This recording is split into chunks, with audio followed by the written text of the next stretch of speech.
Welcome to Threads of Enlightenment, a podcast devoted to helping you overcome challenges in your life that prevent you from becoming the best version of yourself.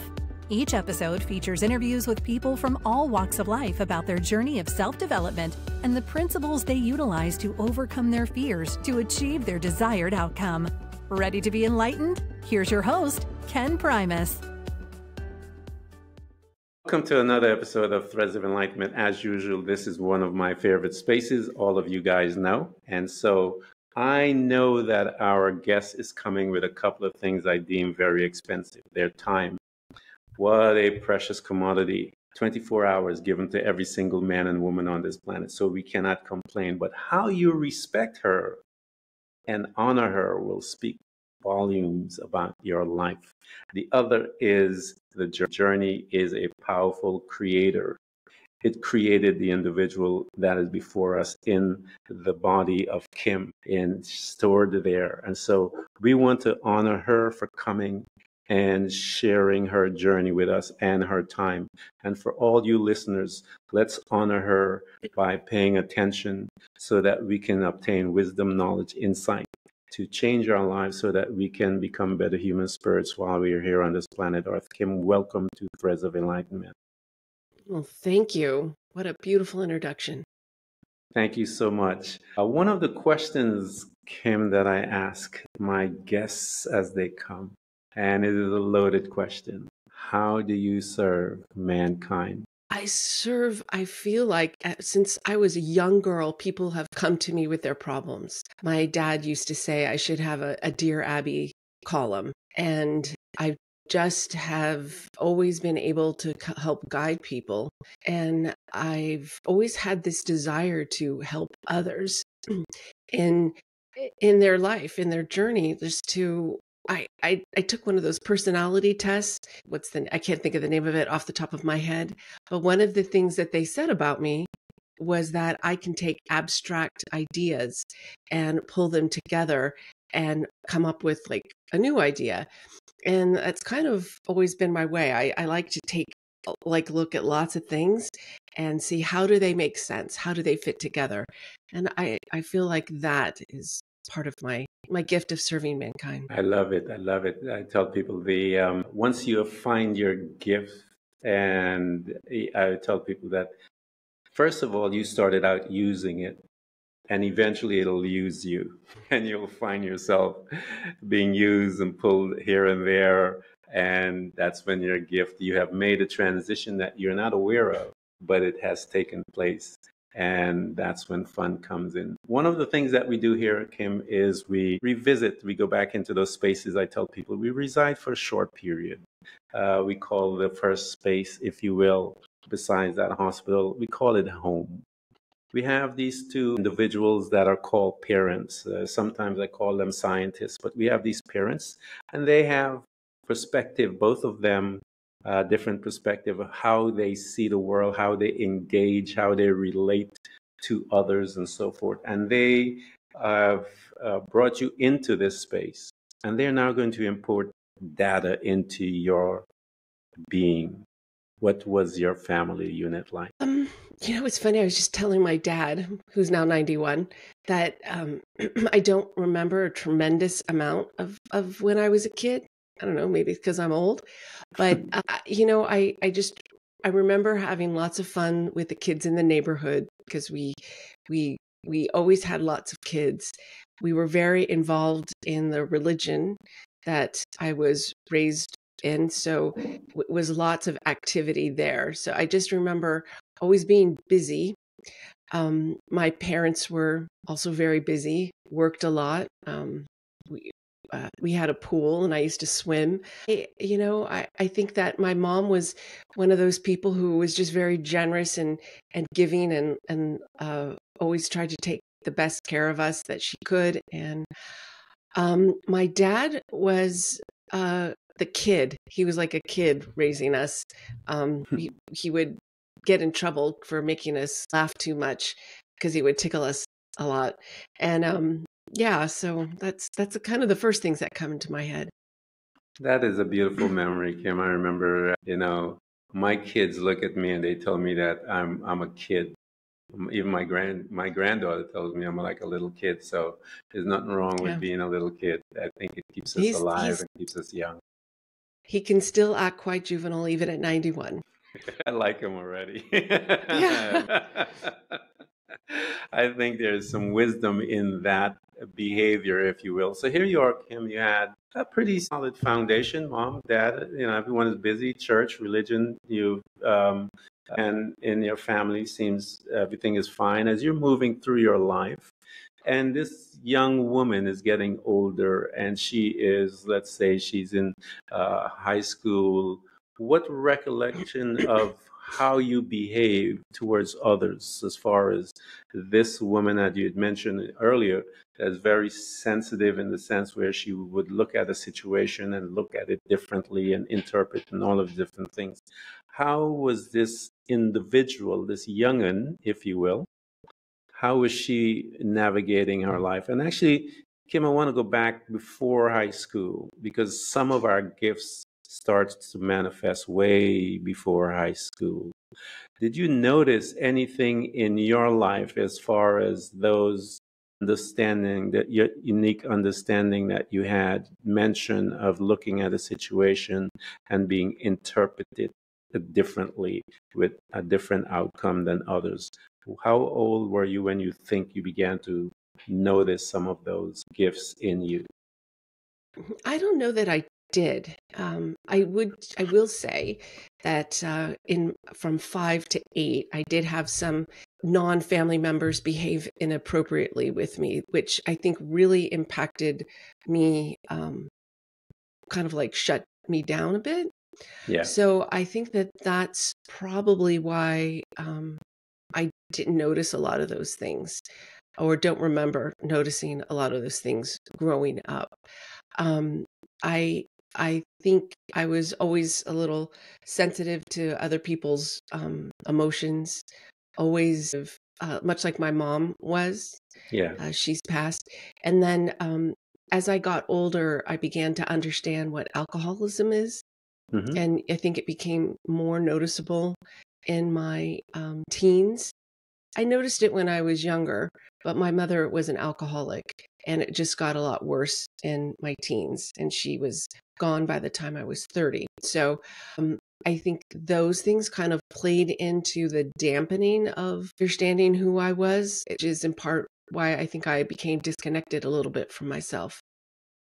Yeah, I'm sure when such a violation of yourself, one of the way by which we cope is the disconnection from self. Yes. In Yes. order to survive that trauma, we usually disassociate from the self. We usually pull away, become a little quiet, more reserved, and all of these things in order for our coping mechanism to be able to function.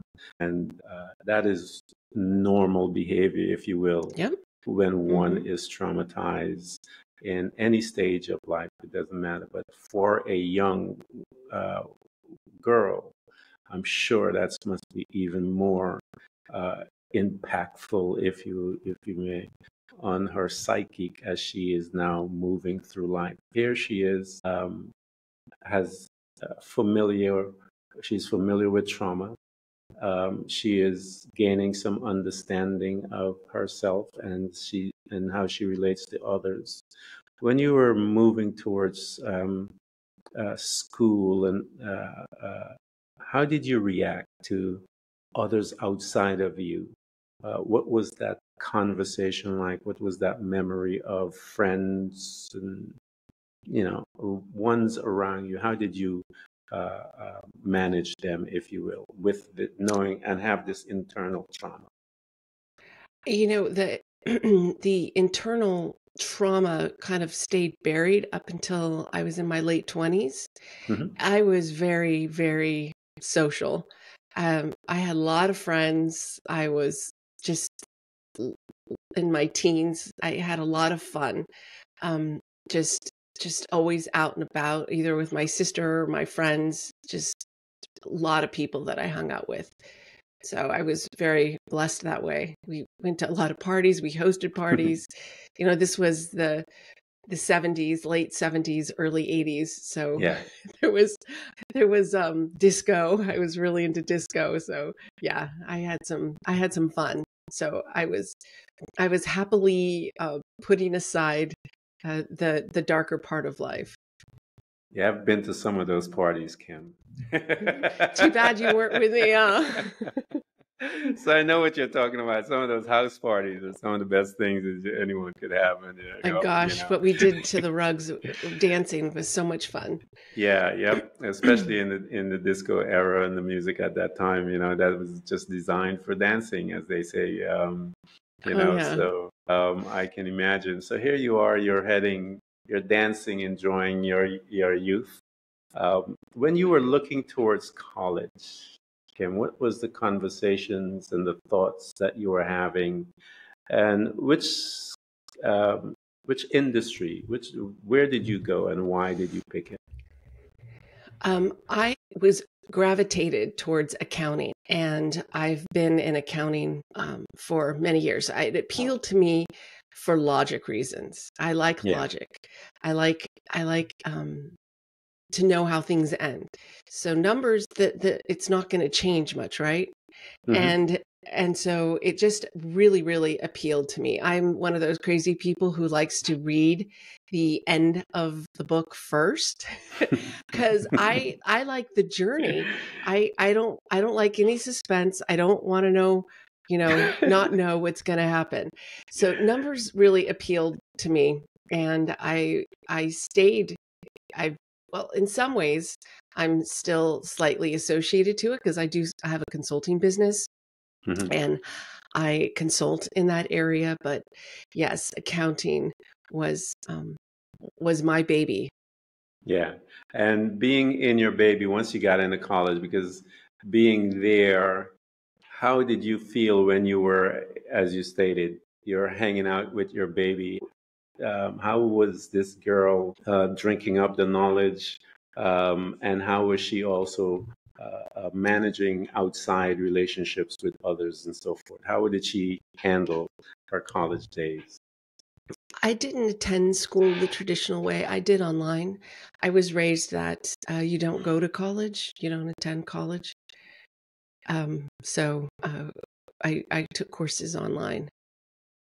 And having that, because I know, how did that affected you when it came to, because again, you were this social butterfly, as you said, back in the day, and with the house parties and so forth. Being in college, how did you handle that on being online? In the 80s, though, came No, it was online. later. It was Okay. later. It wasn't in the 80s.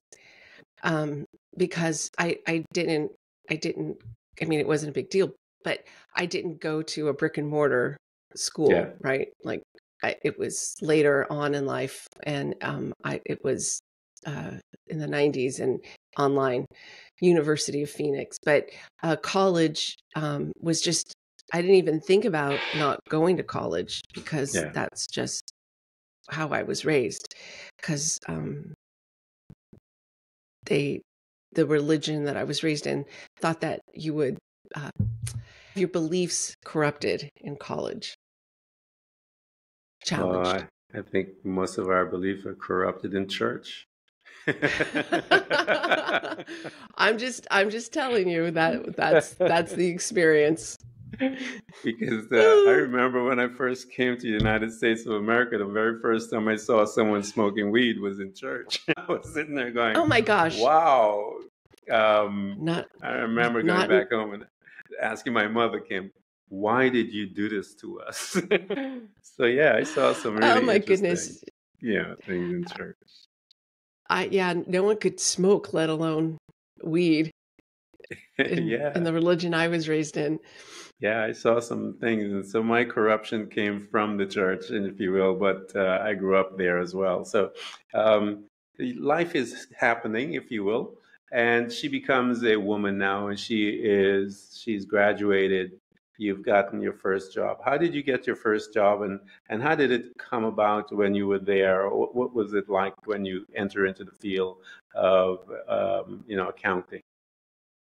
So I I actually didn't go, like I said, there was a space before I took an online class. I think I took some community courses before I went to online, but the I just said, oh, I want to work, so I went and got, because I wanted to have independence. I'm super independent, and I just wanted to have money. So I walked into a Carl's Jr. that was being constructed. I think was I in school, and then I went to and worked at a bank, and then I went. This is 16, right? So as soon as I could work, I did, and I worked for a bank, and then I got recruited by a restaurant chain. It's called Lions Restaurants, and then they hired me, and I fell into it, but it was a good fall because I was so natural at it. I just excelled, and then I would get more and more jobs doing things in accounting, and I just took to it and could do things like figure things out on my own, and created this crazy spreadsheet to do some calculations that nobody had done in the organization before, and they sent me all around the country training people to do it, just because I was so natural at this and figuring things out, really, seeing this is my talent, seeing what the problem is and breaking it down and then coming up with the solution. So they said, this is the problem. I won't bore everybody. We need to break out the AR between current year and prior year recoveries. So I just went in and said, hey, we can do it this way. So it was just my natural inclination. And having that natural inclination awaken, if you will, how did it make you feel when now you're looking at it, producing an outcome, if you will? It still feels really good when you're able to help or to solve issues. I mean, it's just like I said, going back to the person that I was as a kid, everyone coming to me with their problems. It's just a different kind of problem to solve or to help with or to give advice or to say, hey, what if we went this direction? What if we did this? How would this look? And that's why consulting has just been such a natural fit for me. Yeah. And as you're moving through your life, and because I always tell people when we go through our life, especially those that are called to answer the call of the journey, things begin to happen in our life, and this beautiful dream that we put together starts to dismantle in front of our eyes. Life, as they said, began to creep up on us. As you're moving through life and enjoying it, and I'm heading towards your book and the incident that caused that. So when you are, this young woman in her prime, in her business and doing well, and is coaching, traveling all over the place, and she's feeling secure, did you begin to look at your life and say, what is more out there than what I'm doing, or were you just focused in what you were doing? I was not looking beyond very far. So, just to go back, I've probably jumped up ahead, but I was working in corporate America up until the incident. So I had didn't talk about the, well, how do I put this? Several incidents happened that were accumulating before the big incident. So I had my mom died. Of course, the things that happened to me as a kid. My mom died from alcoholism. We were super, super close. It was really, really hard to lose her. And one of the people who was inappropriate with me was in our organization, the religious organization. And I did a process that within the organization to confront, with people from, it's kind of hard to explain. It's a little crazy how it works, but it didn't go very well, the outcome. And that was also very devastating. So that was devastating. And I had my mom's death all within a very short period of time. And then this was when I was 30. And that was when I met my ex-husband.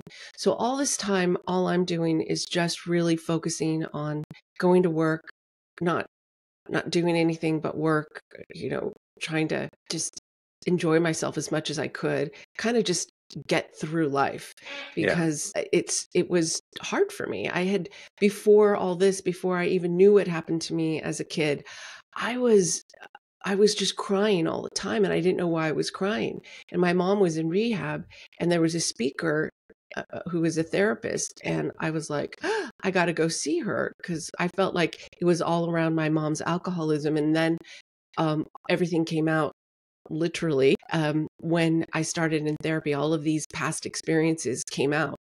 So I had, from like 28 till 30, super, super intense emotional time of facing the fact of my mother's alcoholism, facing the fact of what my childhood, it really wasn't what I thought it was, facing,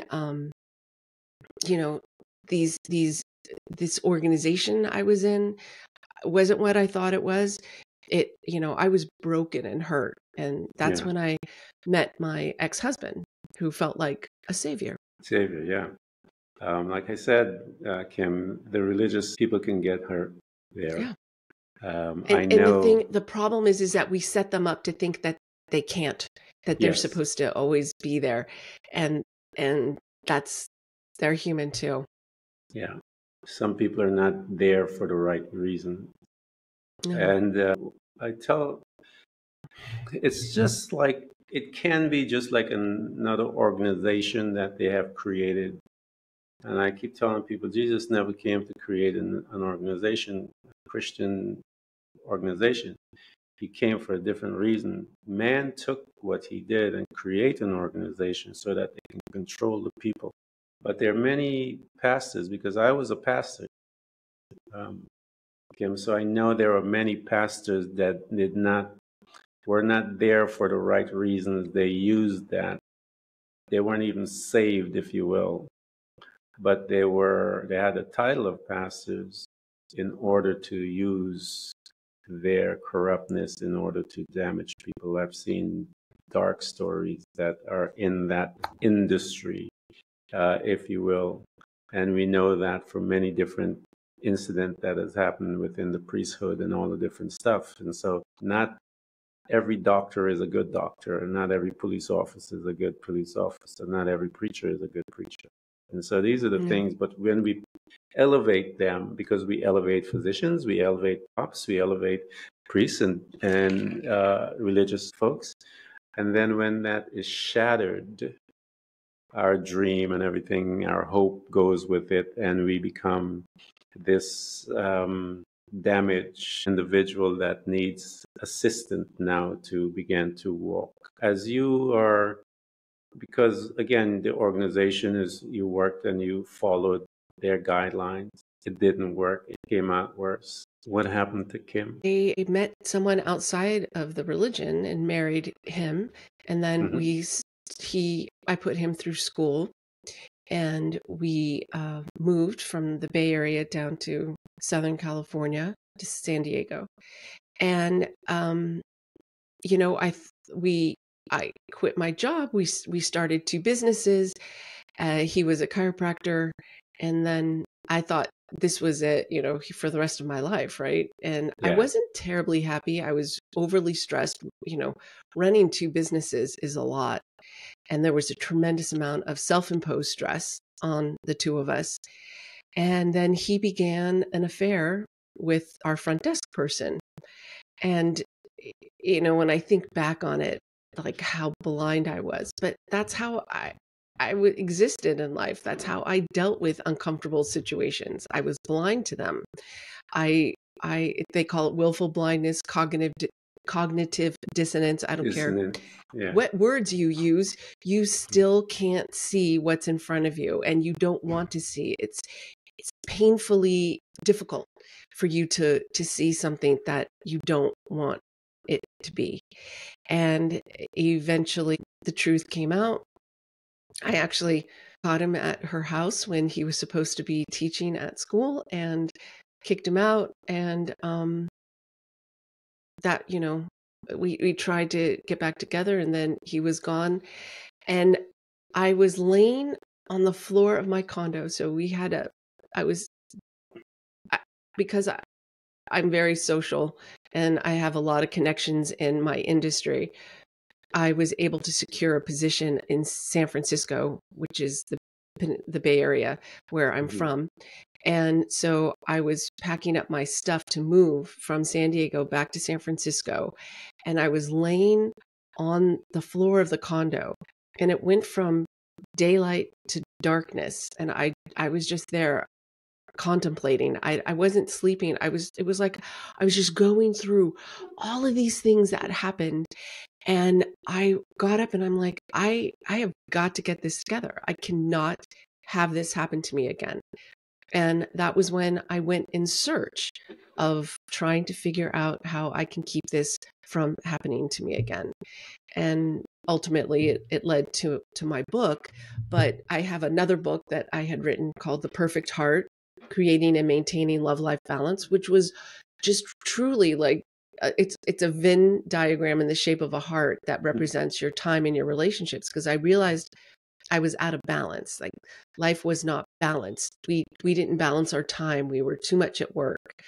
We were happiest for me when we had a nice, good balance of time together, time with friends, and time at work.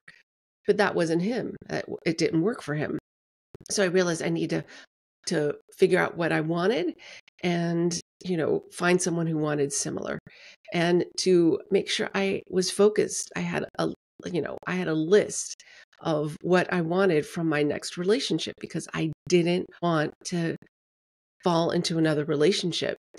And then it evolved into trying to figure out emotions. And people might say, well, that's crazy. How can you ever figure it out?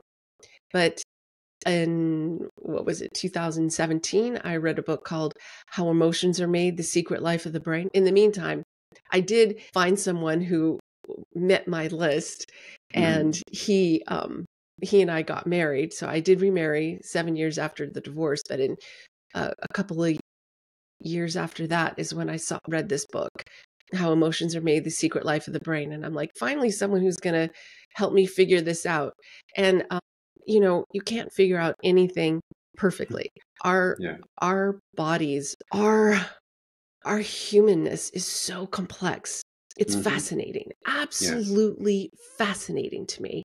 And I think I got a little bit of it figured out, at least enough to help me manage my emotions, be comfortable with connecting to them, because before I couldn't. Like, the person who squashed her emotions, she wasn't going to survive if she kept doing it. So that's why I wrote this book, because if it helped me, it could help someone else.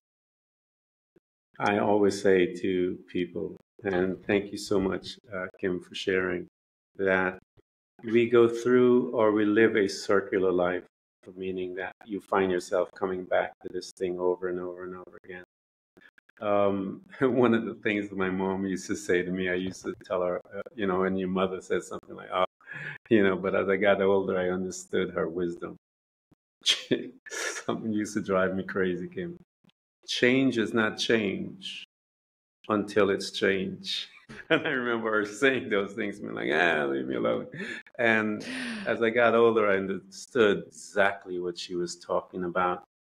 And as Kim stated, she was going through these things, and then she took some time to investigate the stories that she was telling herself. And so she laid on the floor from morning to night and asking those questions and investigating. And she came up, she said, this must change.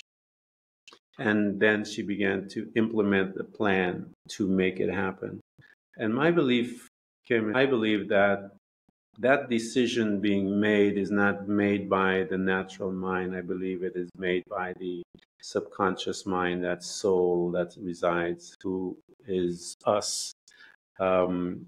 When that individual makes the decision, I believe then it becomes achievable, because when he decided, I'm just saying he in reference to all of us, when that individual in there makes it, I believe that the universe, the molecules, energy, which is people, begins to manifest and be drawn in closer to accomplish what was just said, to make it happen. And that means people will come into your space that you never do, all these people will show up, and you'll see a synchronicity in the process of you getting to where you want to be. I believe that individual makes a decision, and the creator that is you alerts or ignite the creators around you and the others that is to bring into your situation and make it a reality. I believe that in my heart of heart, because I've seen it 100 million times, that when someone says, that's it, everything begins to happen, and it happens quickly, in the sense of doors begin to open within days and stuff, but it still takes time, meaning this evolves over years. So here you are, it leads you to the book. You've gotten your list together, and I tell people it's important. I have my list, Kim, and I tell people it's important to put that list together, because it gives you clarity as to who you want in your life, because that individual you have to have clarity about that individual. If you don't have clarity about this individual, you'll bring all kinds of mess in your life. You need clarity, and the only way you can do that is spend time and look deep and write what you want. You got your list. 7 years later, you started getting some insights into emotions. When you began to do that, because you have to open up in order to get insights about emotions, because this was a closed book, closed individual. She wasn't open to anything. Well, let me just say, I was just going to say, I had been through some therapy, just to clarify. Like, I had been through therapy. It's hard to do 61 years in a short period of time. Yeah. But I had been through some therapy and gotten help. But this was, and from when I fell on the floor in 2004, and then got married in 2011, and the book, there's been some progress in between, but I feel like the major thrust of it was after I read that book. While you were in therapy, what were some of those tools that you brought into first of all, what were some of those things that you started discovering about you, Kim, the individual, and what tools did you bring into your life to help you to navigate through the pain? Meaning, what did you discover when you were having this conversation with the therapist? What were some of those things that you saw that you needed to address? And what did you bring into your life to help you address it? Well, that was the first time I learned that you can face your past and it's okay. Yeah. Like it's like the first time you do anything, it's a little more painful.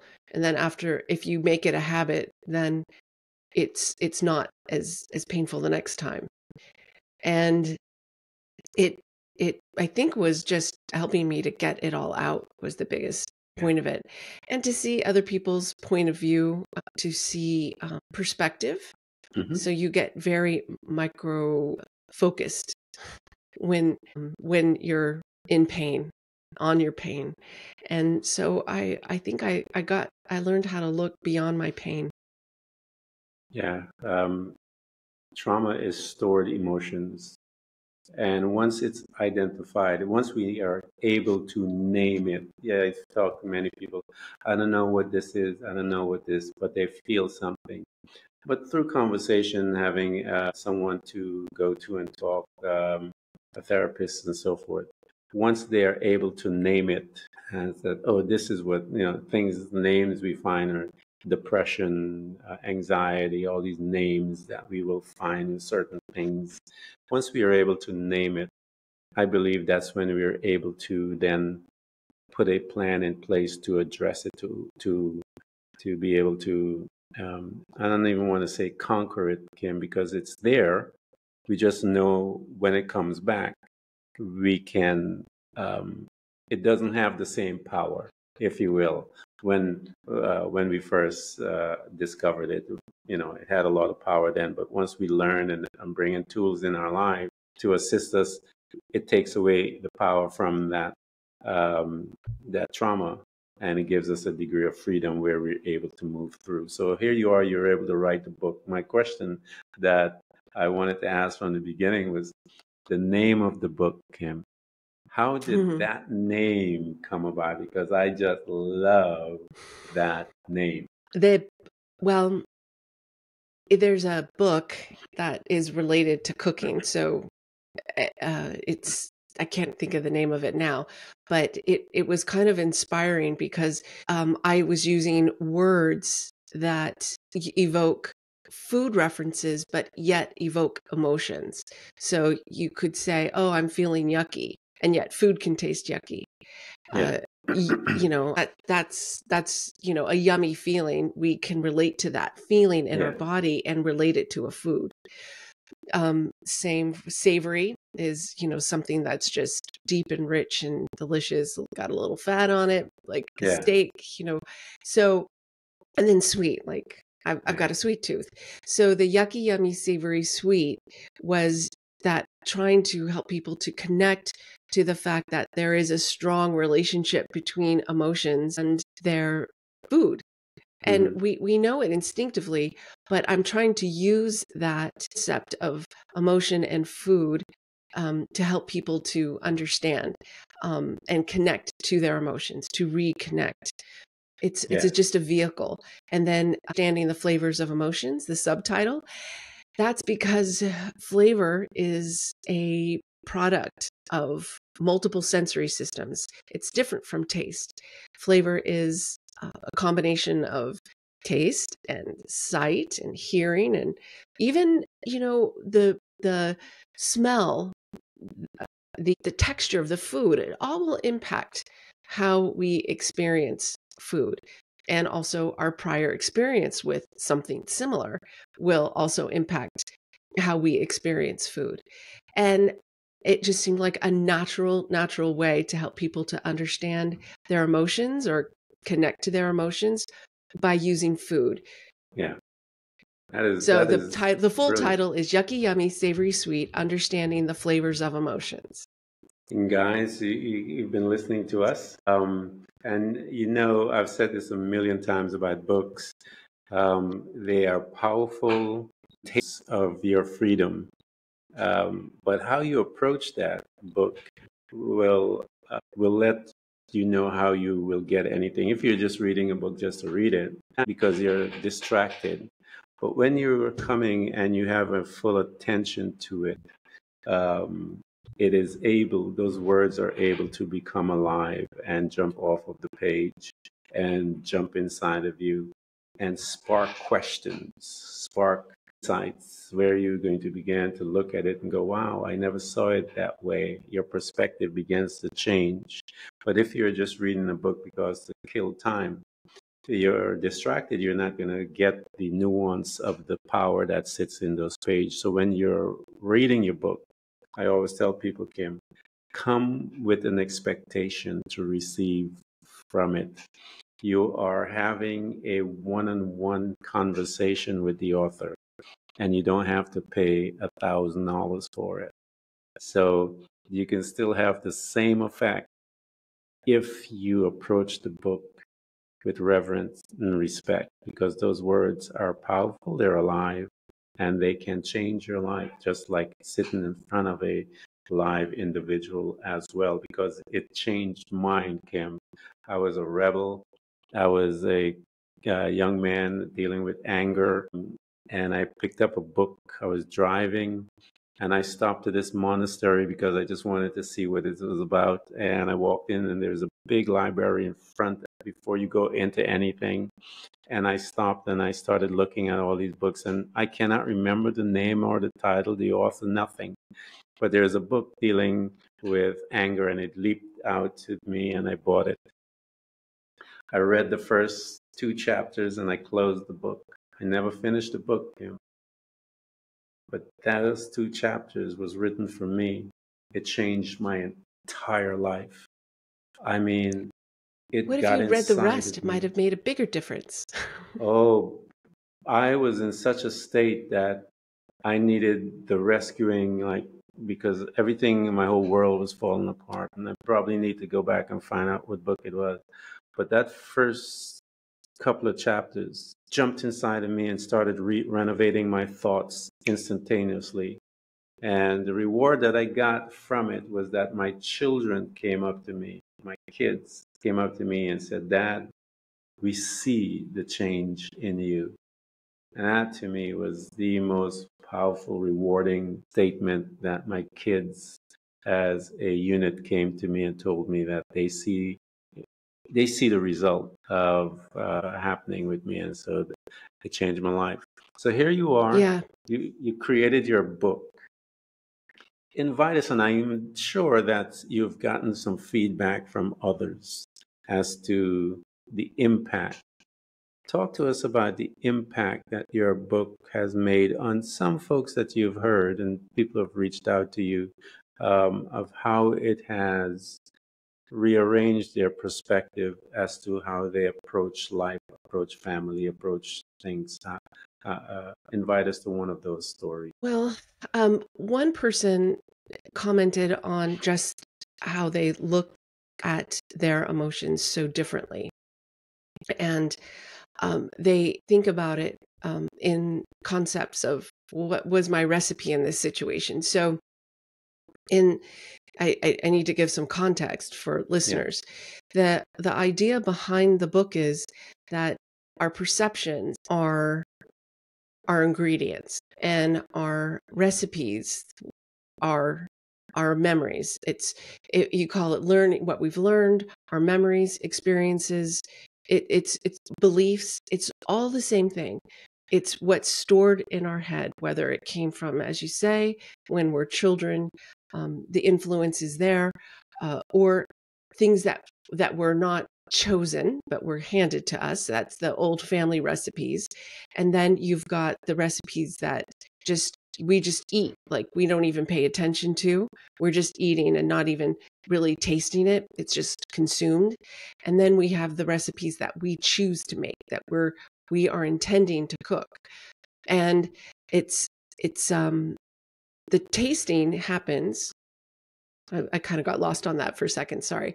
The taste happens when we are able to connect to the feelings inside of our body. So it's a system called interoception. It's how we feel hunger. It's how we feel our heartbeat when it's racing. It's how we, feel our lungs. We normally wouldn't feel our lungs breathe, but maybe, when the doctor's saying breathe in, now we feel the air going into our lungs where we don't normally. So when we disconnect from our emotions, because our emotions also are a part of this interoceptive system. So when we disconnect from connection to it, then we also disconnect from some of these physical cues that we would normally get. So emotional cues, internal physical cues, they're all from this same system. So now we've got this recipe that gets cooked, and we feel it when it gets produced by the body. We can taste it rather. And when we're able to notice the subtle flavors, then we are super connected, and then we can distinguish our emotions. I like to give the example of vanilla ice cream. You could have 3 different tubs of vanilla ice cream. Each one could taste slightly different, but they're all vanilla ice cream. And it's because of the ingredients. And a lot of us tend to think like all vanilla ice cream's the same, right? But it's not. Everything has a little difference if we take conscious time to notice them. And it's our ability to notice those emotions, the distinction in them is what gives us greater emotional intelligence, I guess. There's all different kinds of ways that you could put it, but it's that level of noticing, just like a chef would notice the difference in flavors of a dish that they taste, that gives you the ability to pivot from emotional situations or to identify them in the moment. But it takes that connection. It takes that developing that sense, just like you would develop your senses to experience flavor. Yeah, it's everything you have to practice and put in martial arts, student of martial arts. Once you practice and condition yourself, and I tell people it's conditioned response, you practice it so much that it's just normal. And we have to do the very same thing with understanding of emotions that Kim is talking about. As you learn about all of these different aspects of that dish that you're putting together, you will become, if you're cooking often, you become a better cook. And so it is just basically practicing. It's not even just cooking, it's noticing flavors. Like, it doesn't even have to be your own dish. It could be someone else's. It's a matter of noticing what is going on and noticing the difference from one experience to another. I'm sorry if there's background noise. My husband's getting ready for work, so no, it's okay. It's a little noisy here, but noticing that difference. That's why that one reader said, like, that's interesting. Like, I now think about, like, what's the recipe of this situation, because now he's paying more attention, and that's what it's all about, right? You pay attention to things like writing my list. We talked about having lists earlier. What are we doing? We're training our brain to look for those things. You have this experience all the time. We never notice anything, like Teslas. I never noticed a Tesla on the road. And then I test drove one and, like, oh my God, I loved them. And then I saw them everywhere. Yeah. We are leaning in where our brain goes, ooh, she likes those. Let's show them her. Or, ooh, she's afraid of these. So let's have her focus on these. We have so much to focus on in the world around us. We have to give our brain some guidance.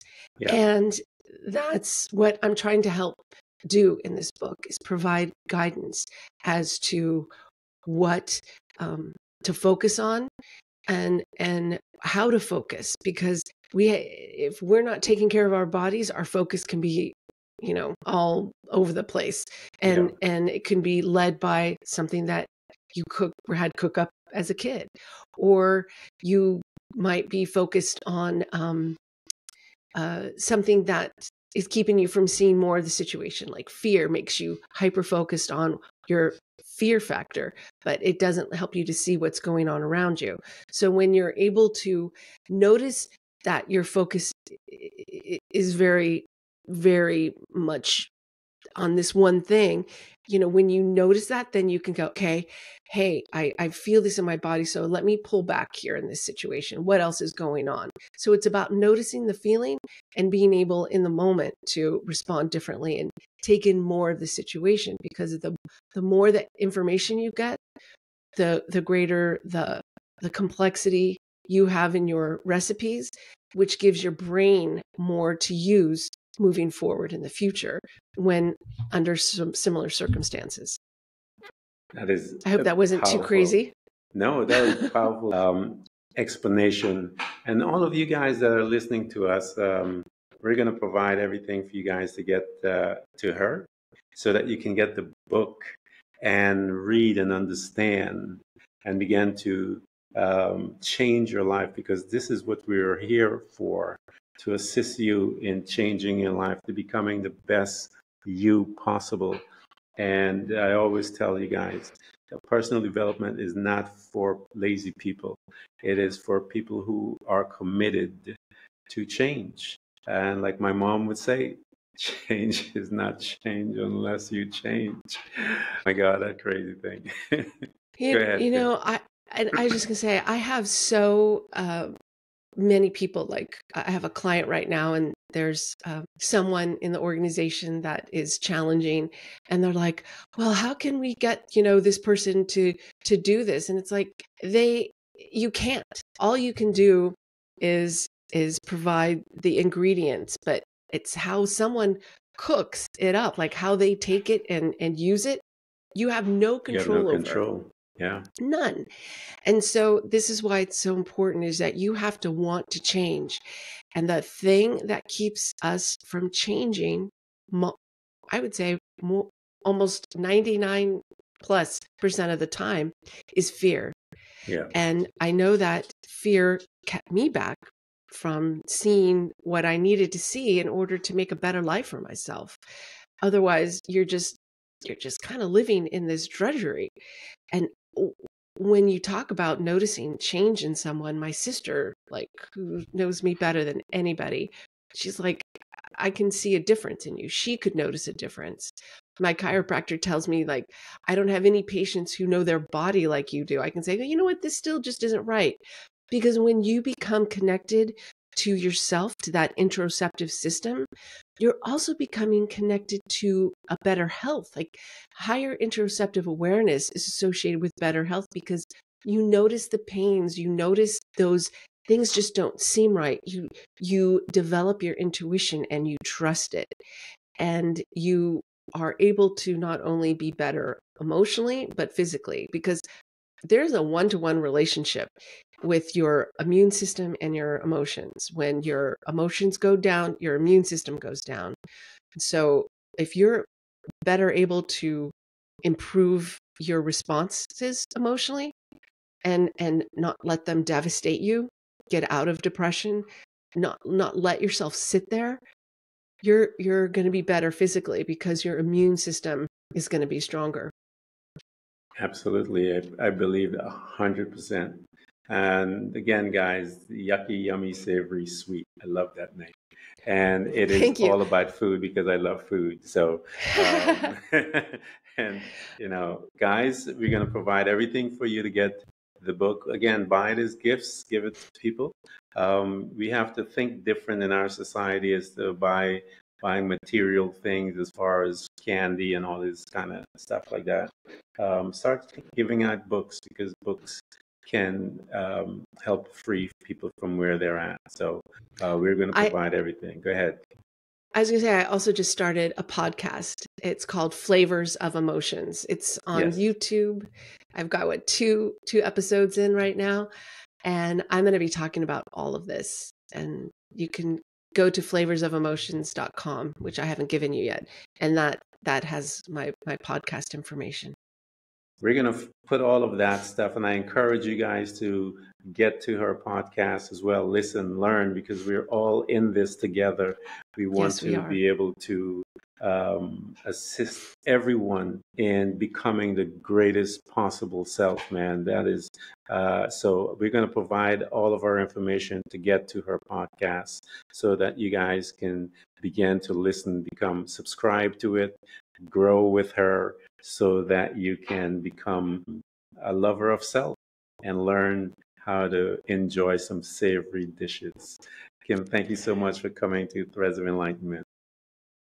Thank you so much for having me. I really appreciated it. It is my pleasure. Thanks for tuning in to Threads of Enlightenment with Ken Primus. Hopefully you're now feeling more empowered to overcome the challenges in your life, whatever they may be.